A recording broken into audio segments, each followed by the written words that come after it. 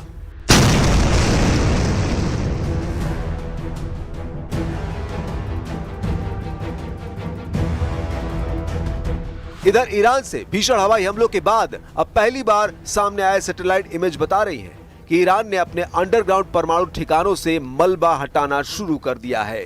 तस्वीरों में साफ दिखाई दे रहा है कि फोर्डो न्यूक्लियर फैसिलिटी के पास खुदाई का काम जारी है। बुलडोजर और खुदाई मशीनें जमीन को समतल कर रही हैं और शायद कोई नया रास्ता भी तैयार किया जा रहा है।